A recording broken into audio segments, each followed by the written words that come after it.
Okay, gentlemen, I'm going to show you some chemical and physical changes. And so a chemical change is where you have a substance that the bonds break and rearrange and it becomes a new substance. In a physical change, the same substance will be present even though it may appear to be a little bit different. Okay, the first one is an energy change or light.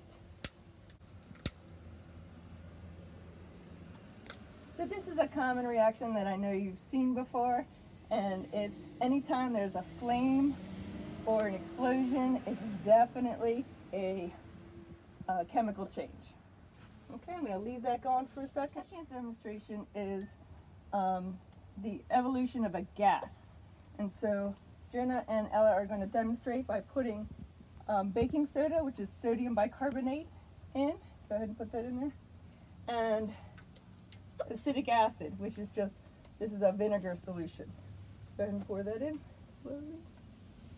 You might make a mess. So there's your evolution of a gas.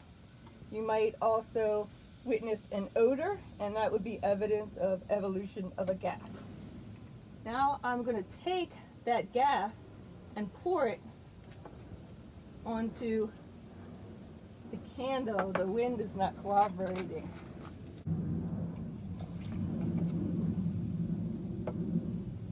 See, I could pour the gas onto the flame and extinguish the flame because we have an invisible, colorless gas. See, even though I'm not pouring liquid, I'm just pouring the gas. It's extinguishing the fire. Alright, so in this demonstration is the formation of a precipitate. So a precipitate is an interesting word because we know the word precipitation to mean like rain.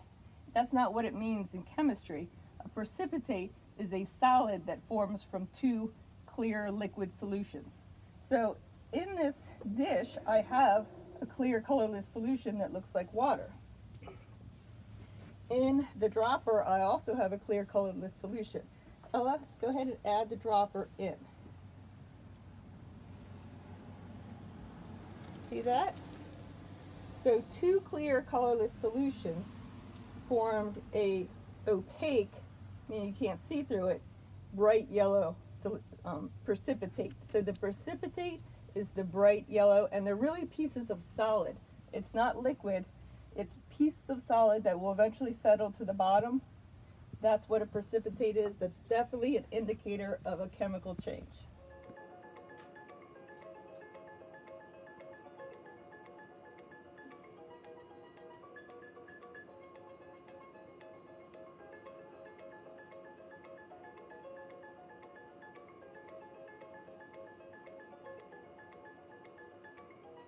Is change in color.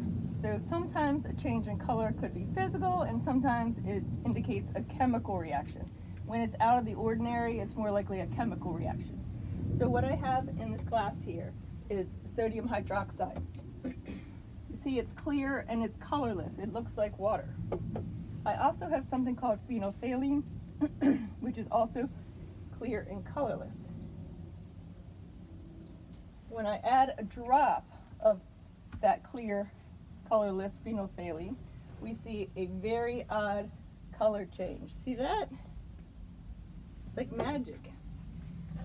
Actually, why don't you take the acetic acid from the last experiment and gently pour it in here. Let's see if we can get it to change colors again.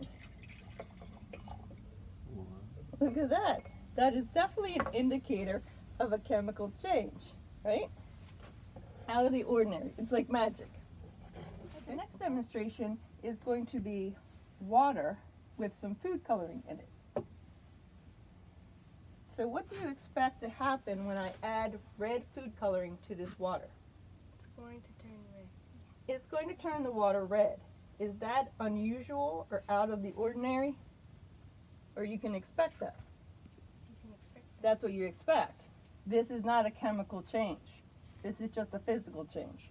So when the water molecules are still exist as H2O and the red dye molecules still exist the same way. They're just thoroughly mixed.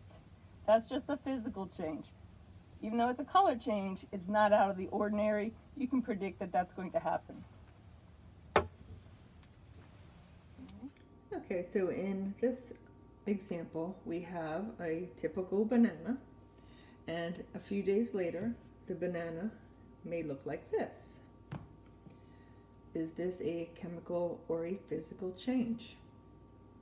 It's still a banana. In another week, would it still be a banana? It would be.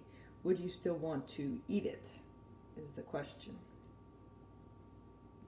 This would be a chemical change. Any decomposition, any rotting of food is a chemical change.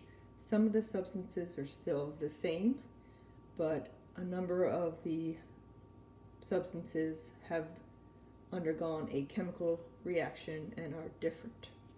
This banana, for instance, has a lot more sugar in it. It's a lot sweeter than this banana. So that's one change right there.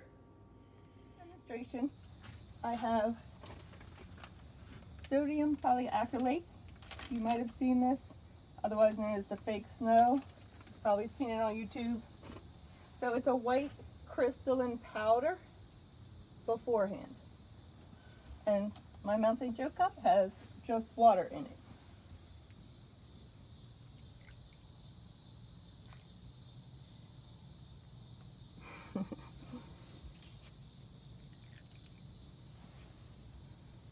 Okay, you can hold it over the paper towel and you can kind of play with it. You can lay it down if you want. All right, do you think that's a physical or a chemical change? Think that's a chemical reaction? Chemical. He thinks it's chemical. So it is not, it is physical. So this toy is a good illustration of what's happening with those crystals. So when the water is poured into the crystal, it just absorbs the water. Just like a diaper. You know what's in a diaper? Something very similar to that. You're playing with the diaper insides. So that's just a physical change. Even though it's pretty out of the ordinary, it's still the same substance, it's just expanded. For this demonstration, the kids have an energy stick, a light stick. Maybe you've seen these online too. So Jonah has one end and there's a metal end, and then he's going to complete the circuit by, why don't you go ahead and, Jonah, why don't you grab both ends? Just you. And show how it works.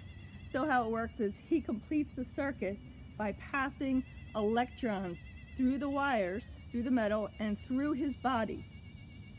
He's still the same person. His skin's not changing, his molecules are not changing. The electrons are just moving. Okay, now you guys can all connect to complete the circuit. And so even though they're not all holding the piece of metal, because their body is conductive and current flows, then the sound, you can hear the sound and see the lights. So this is just a physical change. There's no chemical reaction going on there, even though it's light.